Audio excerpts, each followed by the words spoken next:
Hello.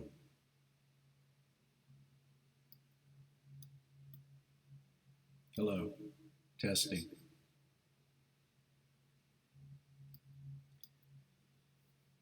My name is Louis Capoletti.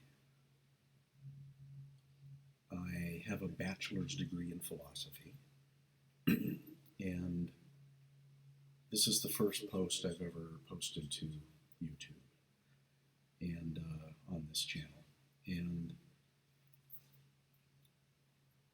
I'm going to be posting periodically whenever I feel like there's an issue that needs addressing. And today, in the wake of the two mass shootings in the span of 24 hours in the United States, I want to address the issue of racism. This is what I think the president should say in a speech. Not only to try to heal the country, but as a way to enlighten us as to the importance of race and to put it in the correct perspective. And I hope you don't mind, but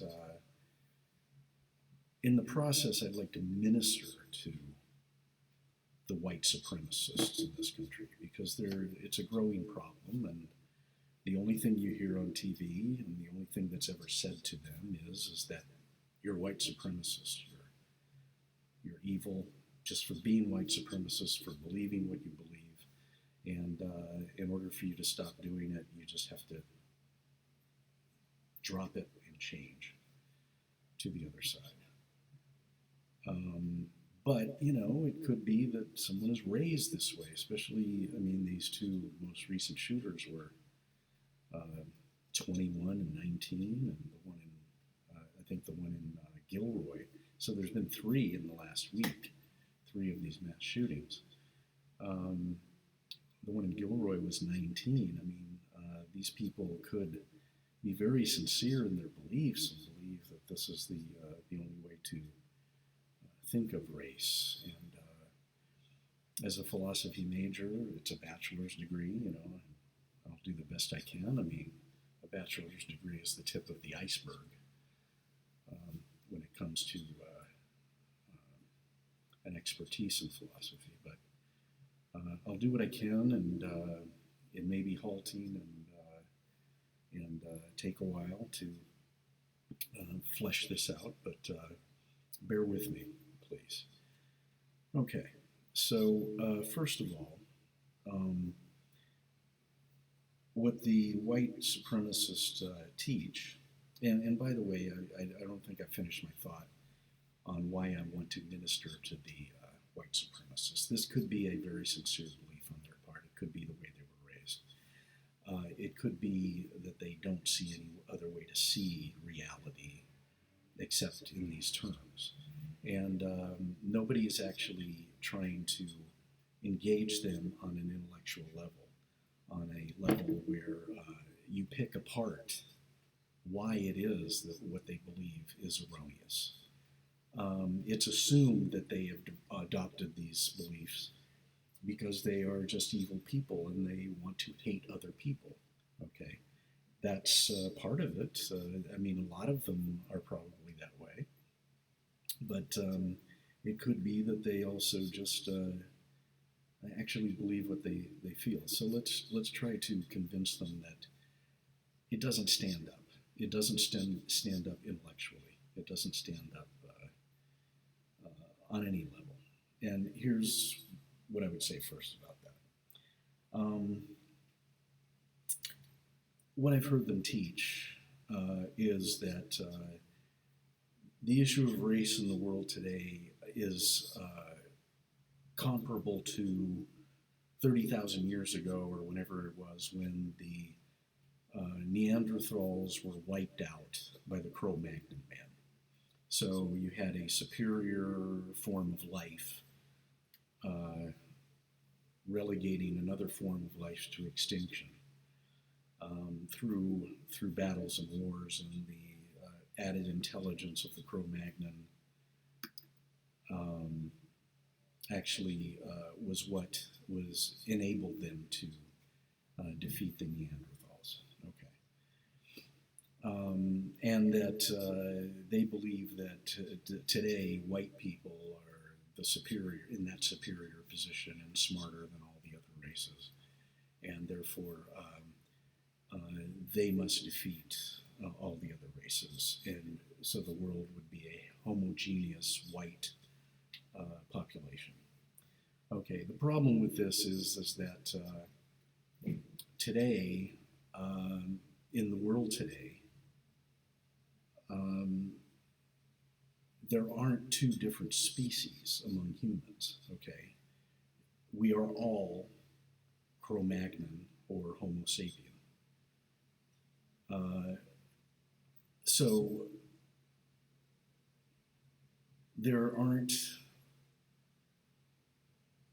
the races are not different species. Okay, so that's an important distinction. I mean, so this example of how the Cro-Magnon defeated the Neanderthal is just kind of a ridiculous way to look at the different races in the world today. Okay. Furthermore, it has been proven over and over again, numerous examples, that there is no race that is not capable of the highest expressions of human endeavor, intellectual, spiritual, cultural.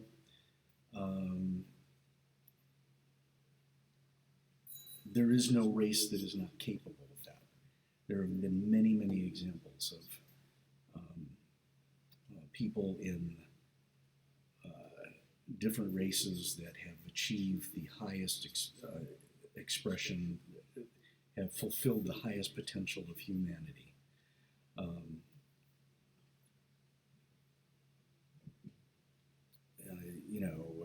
George Washington Carver. The difference, the only reason that you might find more technological advancements in Western societies is a cultural difference. Okay, you can think ancient Greece and the Middle East, the religious contributions of the Middle East, the Judeo-Christian traditions, as contributing to why Western society was the first to be technologically advanced. But every civilization, almost every major civilization, has had a period of flowering. I mean, the Chinese were the first. They were the greatest civilization. They achieved incredible things. I mean, the Great Wall of China can be seen from space. This was thousands and thousands of years ago. We give ourselves airs that we're so advanced. I mean, we could build a pretty good wall, but could it last that long? Maybe, maybe not. It's ridiculous to give ourselves airs. There's no structure in the world today that has been standing as long as the pyramids. And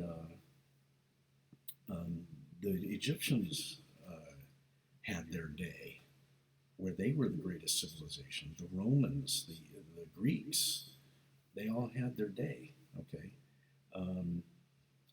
And they were the most advanced cultures of their time.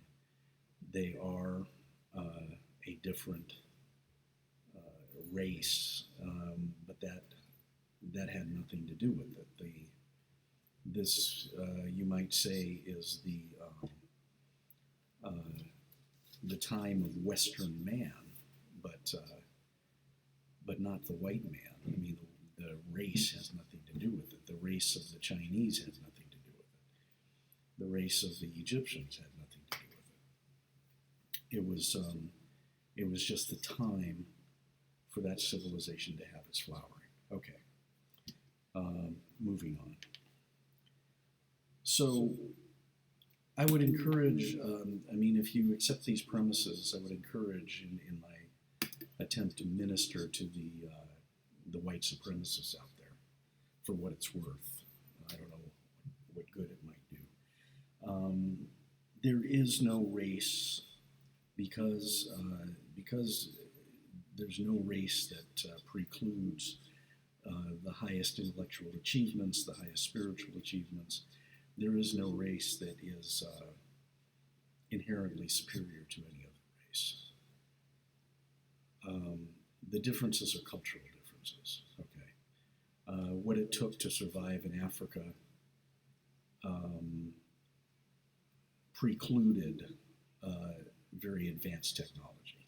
Okay, they had to deal with lions and other wild animals, a day-to-day survival. Okay, so there is no race that is superior to any other race on any level. The frequency is irrelevant. If a black man can achieve the highest state of intellectual achievement and all other kinds of achievements, that's a defeat to the argument that the white race is superior right there, even if there's one black man that can do that. That would be impossible if the white man was superior. Okay. Therefore,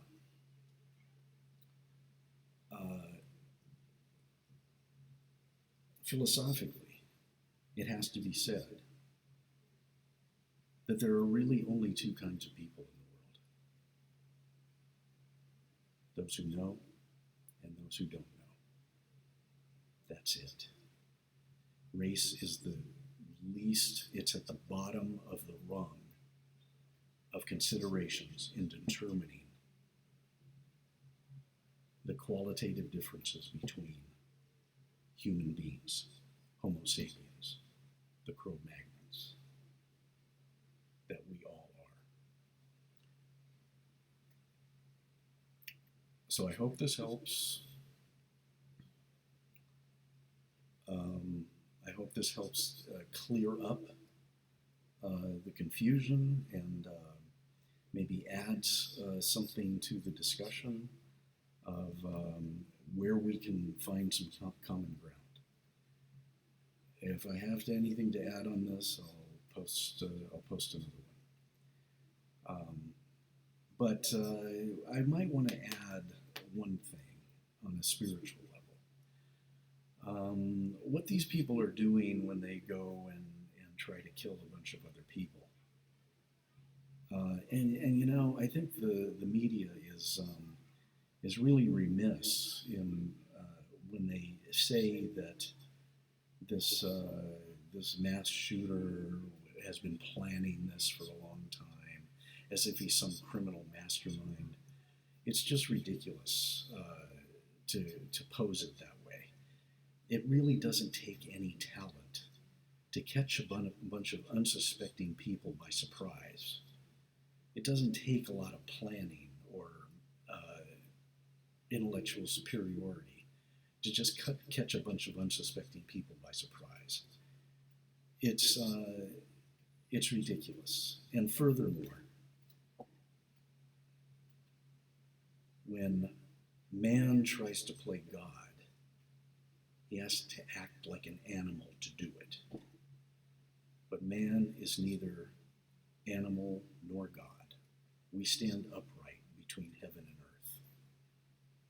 We are in the middle.